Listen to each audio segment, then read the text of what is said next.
বুশরা, মা বুশরা, কোথায় তুমি মা? তোমার জন্য একটা খুশির খবর আছে। আসসালামু আলাইকুম আব্বু। খুশির খবর? কিসের খুশির খবর আব্বু? ওয়ালাইকুম আসসালাম।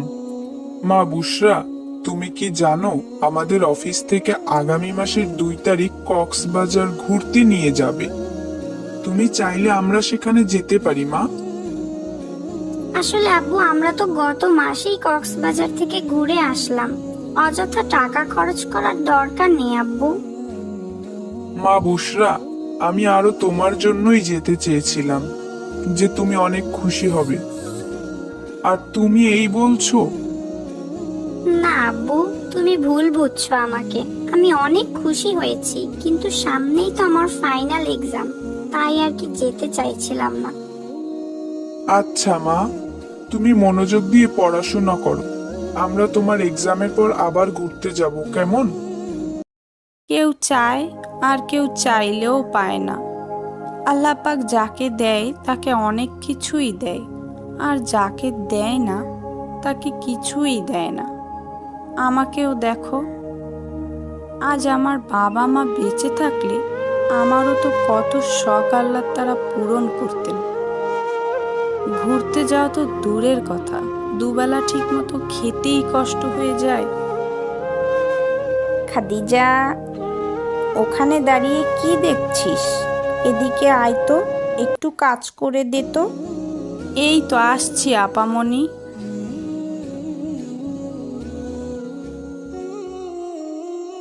আব্বু শুধু শুধু অপচয় করে। আমি আব্বুকে বোঝাতে গেলে বুঝতেও চেষ্টা করে না, অযথাই কষ্ট পাই। কি হলো বুশরা, একা একা কি সব বলছো? দেখো না মা, আমরা গত মাসেই না কক্সবাজার গেলাম, তবুও আব্বু আজকে আবার কক্সবাজার পিকনিকে যাওয়ার কথা বলছিল। আব্বু কেন বোঝে না মা? এগুলো তো অপচয়। তাই নাকি? মেয়েটা আমার কবে এত হিসাবি হয়ে গেল, আমি তো বুঝতেই পারলাম না। এ কি মা, তুমি মজা করছো? না,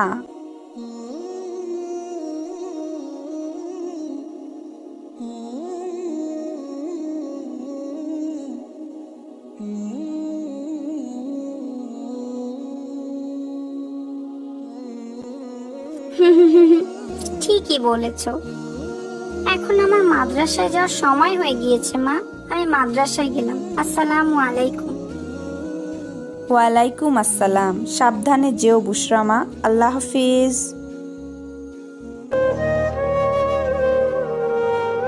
বুশরা আপু মাদ্রাসায় গিয়েছে। এখন আমি বুশরা আপুর খেলনাগুলো দিয়ে একটু খেলতে পারবো। কি মজা! খাদিজা, বাসায় মেহমান আসবে, কিন্তু আমার চিনি ফুরিয়ে গিয়েছে।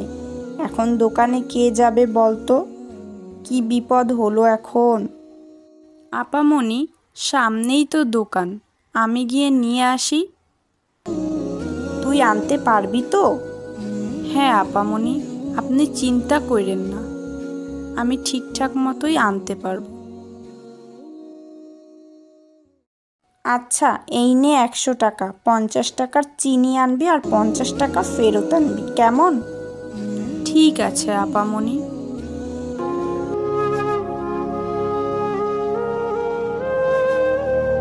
আসসালামু আলাইকুম চাচা, আমাকে 50 টাকার চিনি দিবেন? ওয়ালাইকুম আসসালাম। এই নাও চিনি। বুশরা, মা বুশরা, কোথায় গেলে?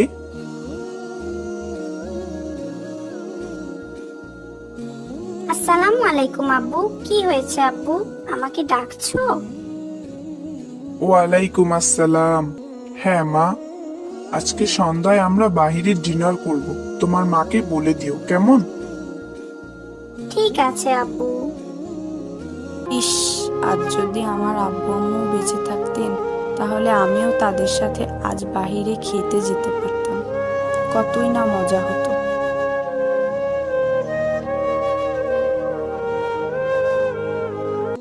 এই খাদিজা, রেডি হয়ে নে, যা। কেন আপামনি, আমাকে আপনি মাফ করে দেন আপামনি। আপনারা ছাড়া আমার তো কেউ নাই। আপনাদের এখানে থাকলে তাও আমি দুবেলা দুমুঠো খেতে পারি, খেলা করতে পারি। আপনারা আমাকে কত ভালোবাসেন।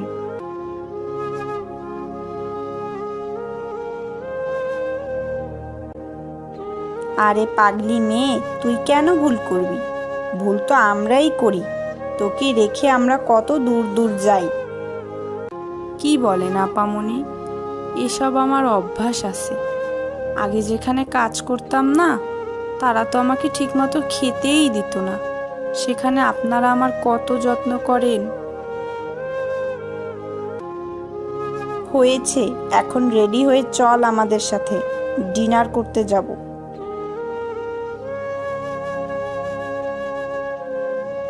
কি বলছেন আপামনি? ঠিকই বলছি। তুই যখন একা একা বিড়বিড় করে বলছিলি যে তোর বাবা মা বেঁচে থাকলে তোরও কত শখ পূরণ করত, তখন আমি শুনে ফেলেছিলাম। এখন থেকে আমরা যেখানেই যাব খাদিজাকে সঙ্গে নিয়ে যাব। ইয়ে,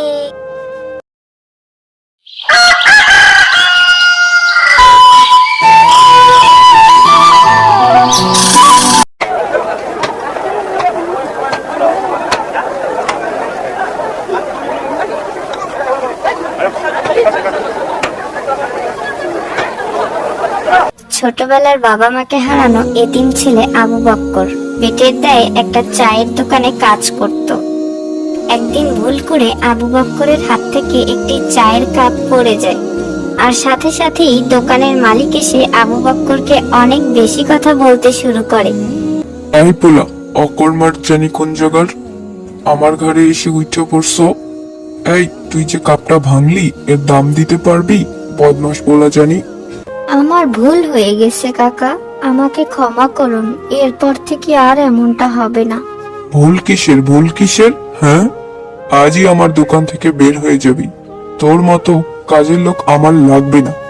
আমারে মাফ করে দেন কাকা, এমনটা বলবেন না কাকা, আমার যে এই দুনিয়ায় কেউ নাই। আপনার এখানে কাজ করে তাও দুবেলা দুমুঠো খেতে পারি। আপনি আমারে মাফ করে দেন কাকা, আর এমনটা হবে না। তোর কোনো ক্ষমা নেই, তোর দ্বারা কিচ্ছু হবে না। দূর হ চোখের সামনে থেকে। এই কয়দিনের কাজের টাকা দিচ্ছি, এই নিয়ে দূর হ বেটা। ঠিক আছে কাকা, এত করে বলেও যখন আপনি আমাকে কাজে রাখবেন না, আমি আপনাকে কথা দিচ্ছি, একদিন আমি আপনাকে সফল হয়ে দেখিয়ে দেব কাকা, মনে রাখবেন। আর আমার জন্য অবশ্যই দোয়া করবেন।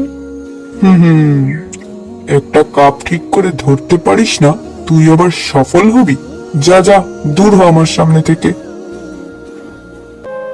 এরপর আবু বক্কর মন খারাপ করে দোকান থেকে বের হয়ে যায় আর ভাবতে থাকে কি করে সে সফল হবে। ছোটবেলায় বাবা বলেছিল, ছোট হোক তবে যে কোনো কাজ একটা পদক্ষেপই সাফল্যের প্রথম সিঁড়ি। আর সৎ পথে থাকলে আল্লাহ সব সময় তার বান্দার সাথে থাকে। এই ভাবতে ভাবতে আবু বক্কর বাজারের দিকে চলল। ফল লাগবে নি কারো? ফল, টাটকা টাটকা আম, টাটকা টাটকা কাঁঠাল, লিচু, পেয়ারা। লিচু কত করে কাকা? মাত্র 100 টাকা কেজি। ওরে বাবা, এ তো অনেক দাম, আমার কাছে তো এত টাকা নেই কাকা। কাঁঠাল মাত্র 50 টাকা। ওরে বাবা, এও তো অনেক দাম। আর কাঁঠাল তো একটা কিনলেই আমার সব টাকা শেষ, তাতে বেশি লাভও করতে পারবো না। কি যে করি, আল্লাহ তুমি আমার সাহায্য করো। কি এত ভাবতাছো? তুমি বরং আম নিয়ে যাও, 20 টাকা 1 কেজি, অনেক ভালো আম। 3 কেজি 50 টাকা দেওয়া যাবে না কাকা? আমার কাছে 50 টাকাই আছে। কিন্তু তাতে যে আমার কেনা দাম পড়ে যায়। আমি গরিব মানুষ কাকা, দেখুন না, যদি 50 টাকায় 3 কেজি দেওয়া যায় তাহলে আমার জন্য খুব উপকার হতো। আচ্ছা আচ্ছা, ঠিক আছে ঠিক আছে, নিয়ে যাও, তুমি নিয়ে যাও। আপনাকে অনেক অনেক জাযাকাল্লাহ কাকা। এটা কি বললে আবার? এটার মানে বুঝলেন না কাকা? না বাবা, মুখ্য সূক্ষ্ম মানুষ, অত শত বুঝি না। এটা জানতে পড়ালেখা জানা লাগে না কাকা। আমরা বাংলায় বলি ধন্যবাদ, আর আরবিতে বলি জাযাকাল্লাহ খাইর। এবার বুঝলে তো কাকা? তুমি অনেক কিছু জানো। তোমার কাছ থেকে আজ অনেক কিছু শিখতে পারলাম। জি কাকা, ইনশাআল্লাহ, দোয়া করবেন। এরপর আবু বক্কর বাজারে গিয়ে একটি ছাউনিটা নিয়ে আম বিক্রি করতে শুরু করে দেয়। আম নিয়ে যান, আম, টাটকা টাটকা আম, মাত্র 25 টাকা কেজি। আম নিয়ে যান, আম, তাজা তাজা আম, কেজি কত আমের? মাত্র 25 টাকা কেজি। আমারে 1 কেজি দাও তো। এক্ষুনি দিচ্ছি কাকা। এভাবে দিনের শেষে আবু বক্করের সব আম বিক্রি হয়ে যায়। বেশ ভালো লাভও হয় আবু বক্করের। আলহামদুলিল্লাহ। পরের দিন আবু বক্কর আরো বেশি করে আম কিনলো আর আবার বাজারে গিয়ে বিক্রি করা শুরু করে দেয়। এভাবেই দিন কেটে যাচ্ছিল আবু বক্করের। আল্লাহর রহমতে আমার বেচাকেনা অনেক ভালোই হচ্ছে। এখন এই লাভের টাকা দিয়ে একটা দোকান দেওয়া যাবে ইনশাআল্লাহ। কিন্তু কিসের দোকান দেওয়া যায়? পেয়েছি, একটা মুদি দোকান দেওয়া যায়। চাল, ডাল, আলু, পেঁয়াজ, এগুলোতে মোটামুটি অল্প লাভ হলেও এগুলো মানুষের নিত্য প্রয়োজনীয়। এরপর আবু বক্করের যেমন ভাবনা তেমন কাজ। এই চাল, ডাল, আলু, পেঁয়াজ লাগলে নিয়ে যান, নিয়ে যান। এভাবেই চলছিল দিনকাল। আবু বক্কর না? হ্যাঁ, আমি তো ঠিকই দেখছি। ছেলেটাকে আমি না বুঝে কতই না গালমন্দ করেছি, আর ছেলেটা ঠিকই সফল হয়ে দেখিয়েছে। ও কাকা, দূরে দাঁড়িয়ে আছেন কেন? এদিকে আসেন। আসসালামু আলাইকুম কাকা, কেমন আছেন? চিনতে পেরেছেন আমাকে? ওয়ালাইকুম আসসালাম। আলহামদুলিল্লাহ, ভালো আছি বাবা। আমাকে তুমি মাফ করে দিও বাবা। সেদিনের জন্য আমি সত্যি লজ্জিত। সি সি কাকা, এ কি বলছেন আপনি? আপনার জন্যই তো আজ আমার এই অবস্থানে আসা। আপনি এমন করে বলবেন না। আলিপুর গ্রামে বাস করত আকবর আলী নামে এক মধ্যবিত্ত সৎ কৃষক। সে ছিল খুবই ধার্মিক এবং ন্যায়পরায়ণ সত্যবাদী। তার পরিবারে ছিল সে, তার স্ত্রী এবং আবু সাইদ নামে এক ছেলে। আবু সাইদ ওই গ্রামের বৈদারাপাট আলিয়া মাদ্রাসায় 10ম শ্রেণীতে অধ্যয়নরত। সে ছিল খুবই মেধাবী এবং ন্যায়পরায়ণ সত্যবাদী বালক। প্রতি ক্লাসে সে প্রথম স্থান অর্জন করত। ওই একই মাদ্রাসায় 10ম শ্রেণীতে রফিক নামে একজন ছাত্র পড়ত। সে ঠিকমতো পড়াশোনা করত না। সে সব সময় বড়াই করত, কারণ তার দাদা ছিলেন একজন মুক্তিযোদ্ধা। একদিন ক্লাসের মধ্যে শিক্ষক এক এক করে সবাইকে বড় হয়ে কে কি হবে তা নিয়ে প্রশ্ন করছিল। যখন স্যার রফিককে প্রশ্ন করল, বাবা রফিক, বড় হয়ে তুমি কি হতে চাও বাবা? আমি বড় হইয়া একজন সরকারি কর্মকর্তা হইতে চাই স্যার। বাবা রফিক, তার জন্য তো তোমাকে বেশি বেশি মেধা খাটিয়ে পড়াশোনা করতে হবে বাবা, তা না হলে যে তোমার স্বপ্ন পূরণ হবে না বাবা। স্যার, আপনি হয়তো ভুলে যাইতাছেন, আমার দাদা ছিলেন একজন মুক্তিযোদ্ধা। আমার দাদার কোটা দিয়েই আমার চাকরি হইয়া যাইব, দেখা লইয়েন। স্যার আর কোনো কথা না বাড়িয়ে একই প্রশ্ন আবু সাইদকে করলেন। বাবা আবু সাইদ, বড় হয়ে তুমি কি হতে চাও বাবা?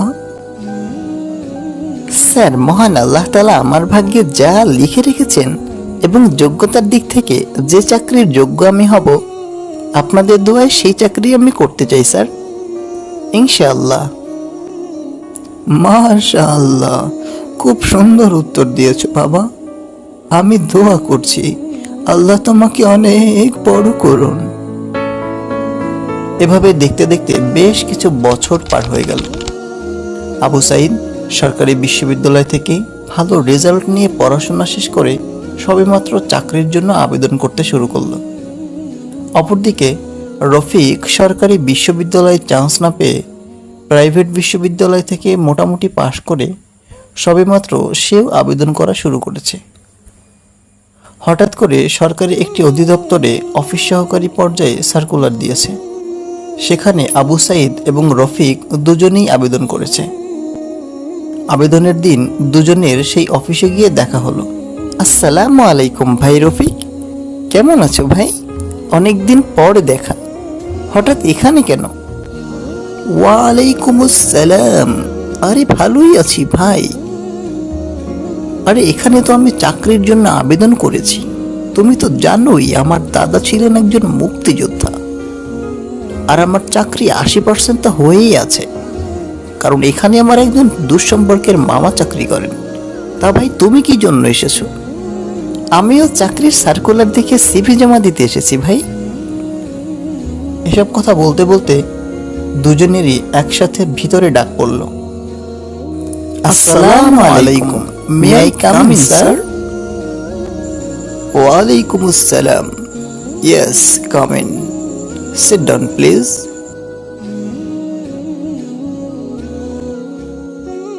আপনাদের পেপারসগুলো দেখান। তারা দুজনেই তাদের পেপারস দেখালো। অফিসার তাদের পেপারস দেখে বলে উঠল, আপনাদের মধ্যে রফিক কে? আমি স্যার, আমার নাম মোহাম্মদ রফিক। জনাব রফিক, আপনার দাদা কি একজন মুক্তিযোদ্ধা ছিলেন? জি স্যার, তিনি এই দেশের জন্য যুদ্ধ করেছেন। হ্যাঁ, আপনার চেয়ে সাইদ সাহেবের রেজাল্ট অনেক ভালো, কিন্তু আপনার রেজাল্ট তেমন ভালো নয়। আমাদের এই জবটার ক্ষেত্রে সাইদ সাহেবের মতো মেধাবী একজন যোগ্য ব্যক্তি প্রয়োজন। কিন্তু যেহেতু আপনি মুক্তিযোদ্ধার নাতির কোটায় চাকরির আবেদন করেছেন, তাই মেধায় সাইদ সাহেব এগিয়ে থাকলেও চাকরিটা আমরা আপনাকেই দিচ্ছি। জনাব সাইদ, আমাদেরকে ক্ষমা করবেন, আপনার জন্য আমাদের কিছুই করার নেই। আপনি এখন আসতে পারেন। কেন স্যার, কেন? এদেশে কি মেধার কোনো মূল্য নেই স্যার? আমার বাবা একজন কৃষক, তাই বলে কি আমার চাকরি হবে না? তার বাবা দাদা যেমন দেশের জন্য যুদ্ধ করেছে, আমার বাবা দাদাও কি দেশের জন্য কষ্ট করছে না স্যার? নিজেরা না খেয়ে কষ্ট করে কি আমাদের মতো মেধাবী তরুণদের এই দেশের জন্য উপহার দিচ্ছে না? তাহলে কেন এই নিয়ম? হাজার হাজার ছাত্রদের মেধাবী হওয়াই কি তাদের অপরাধ? তাদের এই মেধার কি কোনো মূল্য নেই স্যার? এরপরে আবু সাইদ সহ দেশের হাজার হাজার লক্ষ লক্ষ ছাত্র সমাজ গোটা দেশব্যাপী গড়ে তুলল এক দুর্বার আন্দোলন। পুলিশ ও হায়নাদের আক্রমণে শাহাদাত বরণ করে দেশের মেধাবী ছাত্ররা। শহীদ হন আবু সাইদ সহ অনেক মেধাবী ছাত্র। আমরা বিশ্বাস করি শহীদের এই রক্তের প্রতিদান হিসেবে এক সোনালী ভোরের দেখা পাবে এদেশের মানুষ।